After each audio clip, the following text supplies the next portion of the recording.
Hello मेरे प्यारे दोस्तों, कैसे हैं आप सभी लोग। मैं आपका फिर से भरपूर स्वागत करती हूँ हमारी स्टडी धावक की भूगोल वाली दुनिया में। और दोस्तों, आज हम लोग पढ़ने वाले हैं कि हमारे भारत को भौगोलिक स्तर पर हम कितने भागों में बांट सकते हैं, यानी कि हमारा जो भारत है वो भौगोलिक तरीके से कैसे बना है। इसमें मैदान, हिमालय, पर्वत, पहाड़, इसका पठारी भाग, हम लोग ये सारी चीज़ें देखेंगे। लेकिन उसमें जो सबसे इम्पॉर्टेंट है और जो सबसे ऊपरी हिस्सा और पहला हिस्सा इसका आता है वो है हिमालय। तो आज हम लोग इसके हिमालयों के बारे में जानेंगे। तो चलिए करते हैं हम लोग अपनी क्लास भूगोल वाली दुनिया की। देखिए, अगर हम लोग उत्पत्ति के आधार पर देखें कि भारत में सबसे पहले उत्पत्ति किस चीज़ की हुई, यानी कि भारत का जो इतना बड़ा लैंड है वो अलग अलग चीज़ों से बना है। अभी मैंने आपको बताया कि भारत पहाड़, नदियाँ, मैदान और पठारों से मिलकर बना है। लेकिन इन सब में सबसे पहली चीज़ें कौन सी बनी? तो इन सब चीज़ों में सबसे पहला चीज़ जो बना था ना, वो बना था पठार। अगर हम उत्पत्ति के आधार पर देखें, यानी कि भारत में सबसे पहले किस चीज़ की उत्पत्ति हुई थी, तो वो हुई थी पठारों की। किसकी हुई थी? गुड, पहली उत्पत्ति हुई थी पठारों की, यानी कि सबसे पहले बने थे पठार। पठार बनने के बाद बने थे हिमालय। ठीक है, पठारों के बाद बने थे हमारे महान हिमालय। और हिमालय बनने के बाद जब हिमालयों से नदियां बही, तो हिमालय के बाद सीधी सी बात है, हिमालय पिघले तो फिर कौन क्या बने? नदियां बनी। क्या बनी? नदियां बनी। या फिर आप नदियों को छोड़ते हुए आप ये लिख सकते हैं कि नदियों से जो चीज बनी है वो है मैदान। क्या बने थे? हिमालय के बाद हमारे बने मैदान। ठीक है, तो हम इन तीन पार्टों में हमारे पूरे भारत को देखते हैं। उसके अलावा तट भी है, घाट भी है, वो भी हम देखेंगे। बट अगर हम उत्पत्ति के आधार पर हमारे पूरे भारत को बड़े बड़े भागों में बांटे तो हम तीन भागों में बांटते हैं। तो सबसे पहले बने थे पठार, हिमालय और मैदान। पठार, हिमालय और मैदान। ठीक है ना। तो हम लोग सबसे पहले शुरुआत करेंगे हिमालय से। वो हम इस तरीके से करेंगे कि उत्तर से लेकर हम दक्षिण की तरफ को जाएंगे, यानी कि हम सबसे ऊपर से लेकर नीचे की तरफ को बढ़ेंगे। ठीक है, तो सबसे पहले जो उत्तर में आता है वो क्या आते हैं? इस साइड, वेरी गुड, वो आते हैं हमारे हिमालय। तो चलिए हिमालय के बारे में स्टार्ट करते हैं।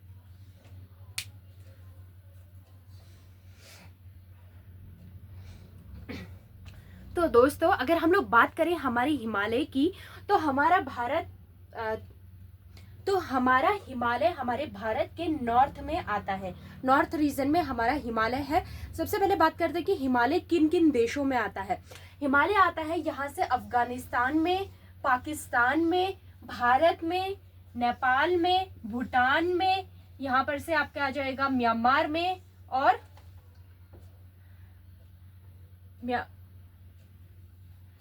म्यांमार में। ठीक है, लगभग कुल इन देशों में क्या है हमारा, और यहाँ पर से चाइना में। ठीक है, तिब्बत और चाइना वाले पार्ट में, इन पूरे भागों में क्या फैला हुआ है? हिमालय फैला है। हम लोग बात करने वाले हैं हमारे भारत के हिमालय की। देखो, सबसे पहले जानते हैं कि हिमालय आखिर बना कैसे। तो सबसे पहले मैं आपको बता देती हूँ कि हिमालय बनने के पीछे कारण है वो इंडियन प्लेट और एशियन प्लेट का है। आखिर क्या कारण है? तो देखिए, मैंने आपको बताया था ना कि हमारी जितनी भी भूमि है वो क्या है? एक प्लेट्स है। बताया था नहीं? तो ये अगर आपको नहीं पता है तो जाकर पहले वो वीडियोस देखिए जिसमें मैंने महाद्वीप और महासागर कैसे बने ये बताया है, वरना आपको कुछ समझ नहीं आ पाएगा। तो देखिए, हमारी जितनी भी प्लेट्स है ना वो एक जगह पे तो है नहीं, इधर से उधर तैर रही है। तो मैंने क्या बताया था कल की वीडियो में कि हमारी इंडियन प्लेट किसकी तरफ मूव हो रही है? उत्तर पूर्व की तरफ। उत्तर पूर्व की तरफ जो हमारी इंडियन प्लेट उत्तर पूर्व की तरफ जा रही थी, मैंने क्या बताया? तो ऊपर में इसके कौन सी चीज है जो इसका वेट कर रही थी? Asian plate. यहाँ पर कौन सी प्लेट है? एशियन प्लेट, जो इंडियन प्लेट का वेट कर रही थी। हुआ क्या, जब ये हमारी इंडियन प्लेट ऊपर की तरफ बढ़ी तो बीच में एशियन प्लेट के आ जाने की वजह से इंडियन प्लेट और एशियन प्लेट की टक्कर हो गई। ठीक है, ये देखो, ये है हमारी एशियन प्लेट, यह है इंडियन प्लेट। जैसे ये ऊपर आ रही थी, दोनों के बीच में क्या हो गई? टक्कर हो गई। अब इस टक्कर की वजह से जो कमजोर प्लेट थी वो कमजोर प्लेट है इंडियन प्लेट। ठीक है, ये मजबूत प्लेट है। जो एशियन है ये मजबूत है, इंडियन जो है ये कमजोर है। जैसे ही ये प्लेट आई और कमजोर प्लेट यानी कि इंडियन प्लेट मजबूत प्लेट से टकराई, तो जो ये इंडियन प्लेट का किनारे का हिस्सा है ना वो टूट गया। ठीक है, टूट गया। सीधी सी बात है, कमजोर प्लेट टूटेगी, टूटने की वजह से ये अंदर की तरफ धंस गया। किसके अंदर की तरफ? एशियन प्लेट के अंदर की तरफ धंस गया। तो वो जो टुकड़ा था वो तो नीचे की तरफ धंसने लग गया, नीचे की तरफ धंसने लग गया। उसकी वजह से जो यहाँ पर जो सिरा था वो ऊपर की तरफ उठ गया। यानी कि हमारे भारत में जब ये यहाँ पर से इस एशियन प्लेट से टकराई, टकराने की वजह से ये बहुत बड़े प्लेट टकराई थी, ठीक है। यहाँ पर कुछ जो था, एक था टैथिस सागर,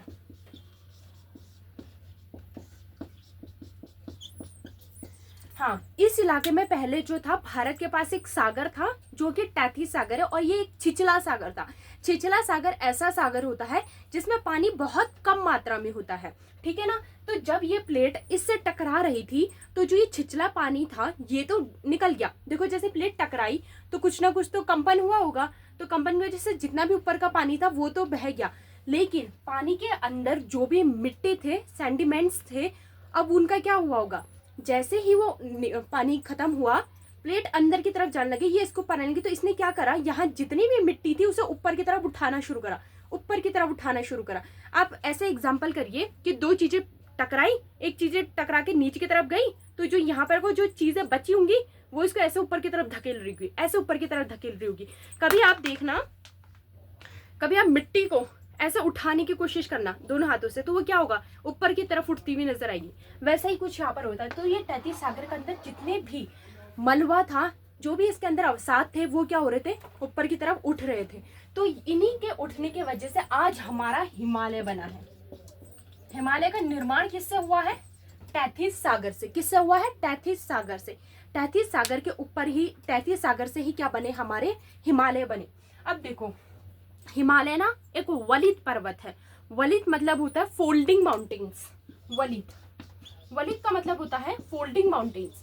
फोल्डिंग ऐसे माउंटेन्स होते हैं जो कि फोल्ड होकर बनते हैं। अभी मैंने बताया था ना कि जैसे ही ये ऊपर की तरफ इसके चढ़ रही थी तो ये मिट्टी को ऊपर उठा रही थी। अब ये मिट्टी को उठा रही थी तो मिट्टी ऐसे फोल्ड होते होते ऊपर की तरफ को आती है। कभी आप ऐसे मिट्टी को उठाने की कोशिश करना, वो एक तरीके से अंदर अंदर ऐसे इस तरीके से कुछ आती है, और ऐसे ही ये क्या बनते हैं, पर्वत टाइप की बनती है। उठाने में थी तो ये क्या है, एक तरीके से क्या कर रही थी, मिट्टी को ऊपर उठा रही थी। तो इसे क्या कहते हैं, वलित पर्वत या फोल्डिंग माउंटेन्स। हिमालय कैसे माउंटेन्स है, फोल्डिंग माउंटेन्स या वलित पर्वत है, ठीक है। तो किन किन प्लेटों के टकराने से हिमालय बना है, इंडियन प्लेट और एशियन प्लेट। एशियन प्लेट ने इंडियन प्लेट को तोड़ा, उसका किनारा टूटने की वजह से जो छिछला सागर टैथिस सागर था उसका पानी बह जग गया, और अंदर जितने भी सेंडिमेंट्स थे वो क्या हो गए, वलित हो गए, फोल्ड हो गए, और उसके बाद हमारे बन गए हिमालय। तो देखिए कि तो चलिए अब देखते हैं कि हिमालय बन तो गए, ठीक है। अब आप लोगों को समझ आ गया कि हमारे हिमालय बने कैसे हैं। अब देखते हैं कि हमारे हिमालय कितने पार्ट्स में डिवाइड है।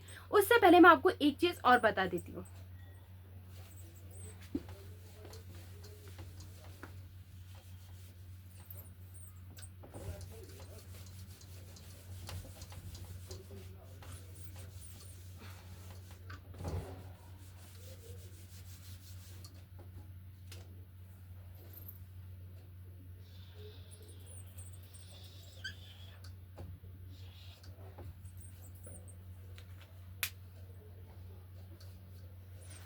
हिमालय तो बन गए, लेकिन उससे पहले एक बात और, कि हमारे हिमालय का आकार कैसा है। हमारा हिमालय है कुछ इस प्रकार का, जिसे कहते हैं त्रिभुजाकार। क्या है ये, सॉरी, जिसे कहा जाता है धनुषाकार। धनुष ऐसी होती है ना, देखा होगा आपने, धनुष को इस तरीके से ऐसी मुड़ी हुई होती है। तो ये हमारा हिमालय भी क्या है, ऐसा पूरा मुड़ा हुआ है। जो ये इसके दो नोक है ना, नोट देख रहे हो, ये अंदर की तरफ है, अंदर की तरफ है। यानी कि ये वाला हिस्सा यहाँ पर से अंदर की तरफ आता है पाकिस्तान की तरफ से, और ये वाला हिस्सा म्यांमार की तरफ से भारत के अंदर की तरफ को आ जाता है। इससे हमें बहुत फायदा है। इससे हमें पहला फायदा तो ये है कि इसी की वजह से मानसून भारत से बाहर नहीं जा पाता, यानी कि तिब्बत और चीन में नहीं जा पाता। मानसून जो बारिश करता है वो इसी के अंदर करता है, यानी कि इसके अंदर, भारत के अंदर। और इसी की वजह से जो साइबेरिया की ठंडी हवा है वो भारत में नहीं आती। ये हम अच्छे से मानसून वाले चैप्टर में पढ़ेंगे। बट फिलहाल आप जान लीजिए कि हिमालय का आकार कैसा है, धनुषाकार है।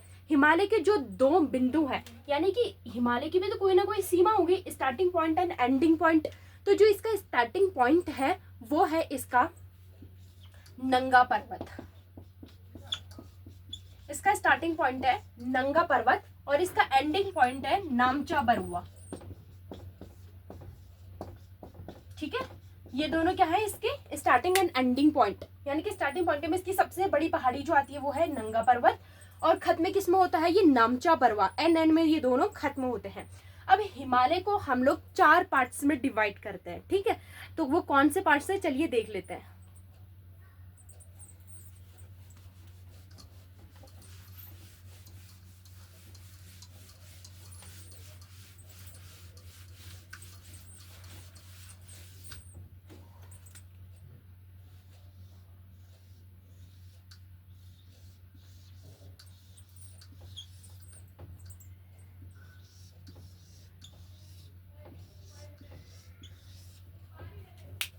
तो ये है 4 पार्ट्स में हमारा हिमालय बटा है। सबसे पहला और सबसे ऊपर जो हमारा पार्ट आता है वो है ट्रांस या पार हिमालय। इसे कहते हैं हम लोग ट्रांस या पार हिमालय। ये मैं अभी आपको आराम से बताती हूँ कि ये वाले हिमालय बने कैसे।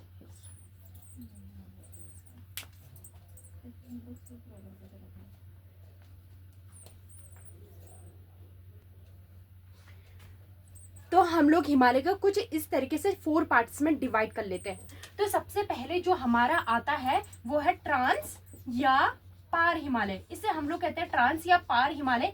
ये सब कैसे बने ये मैं बताऊंगी। आप कहेंगे मैम आप ही ने तो बताया टैथिस से बने। यस, टैथिस से बने हैं, बट ये चारों के चारों टैथिस से नहीं बने। ये मैं अभी आपको आराम से बताऊंगी, पहले आप नाम देख लीजिए।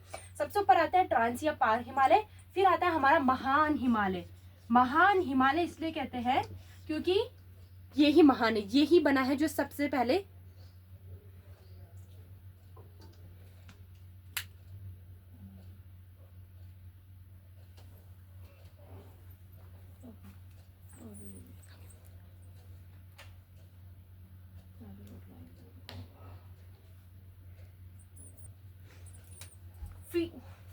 फिर उसके बाद आता है हमारा महान हिमालय। कौन सा हिमालय? ग्रेटर हिमालय, या फिर इसे हम लोग कहते हैं महान हिमालय। फिर उसके नीचे जो आता है वो आता है हमारा लघु हिमालय। लघु हिमालय, और लास्ट है हमारा शिवालिक।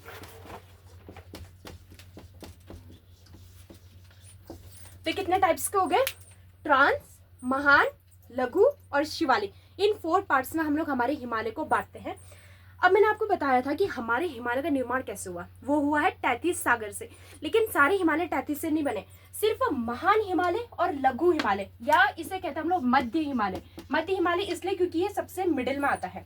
देखिए, हम महान हिमालय सबसे पहले कि महान हिमालय और लघु हिमालय ही हैं जो तैतीस सागर से बने हैं। लेकिन ट्रांस हिमालय कैसे बने? देखो, मैंने अभी आपको बताया ना कि ये कैसे पर्वत है, वलित पर्वत है। जब इंडियन प्लेट अंदर की तरफ धंस रही थी और ये एशियन प्लेट इसके ऊपर चढ़ रही थी, तो उस टाइम पर ना जो मलबा था, जो अवसाद थे, ये ऊपर की तरफ बढ़ रहे थे।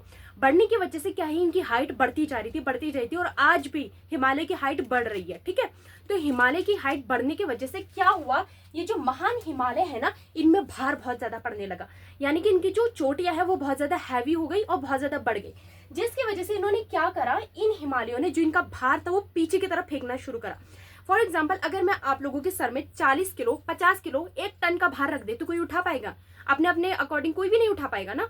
तो वो क्या होता है कि जो भार है वो क्या होता है, पीछे की तरफ गिर जाएगा। जैसे अगर किसी के सर में ईंटें रख दी जाए, 80 किलो की ईंटें, तो कोई शायद ही उठा पाए। तो वो क्या करेगा कि वो जो भार है वो पीछे की तरफ को फेंक देगा। उसी तरह इस महान हिमालय ने जो भार था वो पीछे फेंक दिया, जिसकी वजह से एक नए हिमालय खड़े हो गए, जिसे हम कहते हैं ट्रांस या पार हिमालय। यानी कि महान हिमालय का पार के समय, महान हिमालय के पार में जो हिमालय है वो कौन सा है, पार या ट्रांस हिमालय। फिर उसके बाद आता है हमारा लघु हिमालय, जो कि फिर से 33 से ही बना है। उसी तरीके से लघु हिमालय के साथ भी हुआ। लघु हिमालय और मध्य हिमालय के साथ क्या हुआ, इसके ऊपर भी भार बढ़ने लगा। ये भी जो है बहुत ज्यादा भार को सहन नहीं कर पाए, क्योंकि पीछे तो महान हिमालय था, तो इन्होंने अपना भार कहाँ फेंकना शुरू करा, आगे की तरफ। और आगे की तरफ एक और हिमालय खड़े हो गए, जिन्हें हम लोग कहते हैं शिवालिक। शिवालिक सबसे छोटे हिमालय, बहुत ज्यादा छोटे हिमालय है।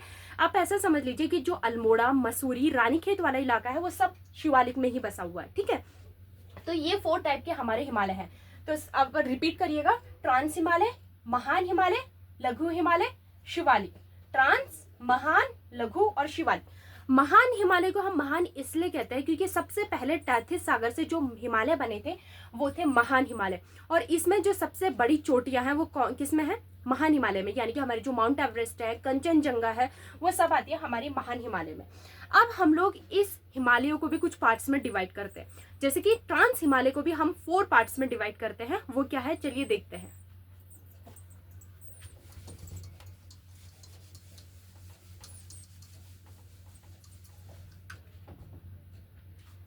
देखिए, जो ट्रांस हिमालय है वो भी हमारे 4 पार्ट में डिवाइड है। आप ऐसे समझ लीजिए कि जो ट्रांस हिमालय है उसकी भी कुछ ना कुछ श्रेणियां हैं। श्रेणियां क्या होती है? रेंजेस। जैसे कि कोई एक हिमालय है, वो एक ही सीरीज में तो नहीं रहेगा, कहीं पे बटेगा, कहीं रास्ता अलग होगा, फिर दूसरी सीरीज खड़ी होगी, फिर तीसरी सीरीज। इसी तरीके से जो हमारा ट्रांस हिमालय वो कुछ सीरीज में बटा हुआ है। तो जो ट्रांस हिमालय है वो 4 पार्ट्स में बटा है। सबसे पहले आता है काराकोरम। ये जो काराकोरम का पार्ट है ना, ये ज्यादातर पार्ट पाकिस्तान में और पीओके में आता है। हमारे पास इसका बहुत कम पार्ट है, तो ज्यादातर पार्ट इसका अफगानिस्तान, पाकिस्तान में आता है और भारत में बहुत कम है। फिर सेकंड पार्ट जो आता है वो है लद्दाख। लद्दाख तो हमारे भारत में है और थोड़ा है ये पाकिस्तान में। फिर आता है जास्कर एंड लास्ट है कैलाश। कैलाश आता है आप लोगों की तिब्बत में, जहां मानसरोवर है, जहां मानसरोवर की यात्रा होती है ना, वो होती है तिब्बत में। ठीक है, तो हम लोग ये ट्रांस हिमालय को 4 पार्ट्स में और डिवाइड कर लेते हैं। काराकोरम, लद्दाख, जास्कर, कैलाश। इसमें जो आपको सबसे ज्यादा याद रखना है वो है काराकोरम को। वो क्यों? क्योंकि काराकोरम की जो सबसे ऊंची चोटी है K2 या गाडविन ऑस्टिन इसे कहा जाता है K2, ये हमारे भारत की सबसे ऊंची चोटी है। इसको आप याद रखिएगा। आप कहेंगे कि मैम सबसे ऊंची चोटी तो माउंट एवरेस्ट है। माउंट एवरेस्ट तो है, बट वो हमारे भारत की नहीं है, वो नेपाल की है। अगर हम कहें कि हमारे भारत की सीमा के अंदर अगर कोई हिमालय की सबसे ऊंची चोटी आती है तो वो है K2। और ये किस श्रेणी में है? काराकोरम में। काराकोरम किस हिमालय में आता है? ट्रांस हिमालय में। ट्रांस हिमालय के काराकोरम श्रेणी में K2 है, जो हमारे भारत का सबसे ऊंची चोटी है। ठीक है, नंबर 1 आपको ये याद रखना है। और सेकंड जो है, अब आपको याद रखना है लद्दाख। लद्दाख में आप बस इतना याद रख लीजिए कि लद्दाख एक ठंडा मरुस्थल है, क्योंकि आप लोगों को पता ही है कि लद्दाख में सबसे ज्यादा बर्फ पड़ती है, तो लद्दाख में ठंडा मरुस्थल मिलता है। ठीक है, थर्ड है जास्कर। जास्कर में आप बस इतना याद रखिए, यहाँ 2 नदियां फेमस है, एक है डास प्लस जास्कर। डास और जास्कर यहाँ पर 2 नदियां फेमस है, दैट्स इट। और लास्ट है कैलाश। कैलाश में मानसरोवर है जिसकी यात्रा होती है, और ये है तिब्बत में। तिब्बत में कहाँ है?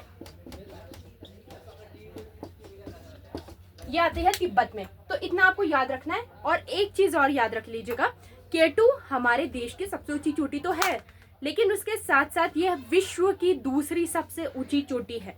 विश्व की दूसरी सबसे ऊंची चोटी है। तो काराकोरम, लद्दाख, जास्कर, कैलाश में आपको इतना याद रखना है। अब हम लोग इसके नेक्स्ट क्लास में आप पढ़ेंगे हमारा मेन हिमालय या महान हिमालय। आपको एक चीज और बता देती हूँ, जो हमारे हिमालय है ना, आपने नाम सुना होगा एंडीज का, रॉकीज का। ये कौन से? ये भी ना वलित पर्वत है। वलित कैसे होता है आपको मैंने बता दिया, फोल्डिंग माउंटेन्स। तो ये दक्षिण अमेरिका का जो एंडीज है ना, बहुत बड़ा है। उत्तरी अमेरिका के लिए रॉकीज बहुत बड़े। लेकिन हमारे हिमालय जो है ना, हिमालय के सामने ये सब बच्चे हैं, मतलब ऐसा समझ लीजिए। क्योंकि जहां पर इनके बड़े बड़े पर्वत शुरू होते हैं, सॉरी खत्म होते हैं, वहीं पे हमारा हिमालय की शुरुआत होती है। अगर हम कंपैरिजन करें पूरे विश्व में हिमालय से बड़े कोई पर्वत नहीं है, कोई पर्वत नहीं है हिमालय से बड़े।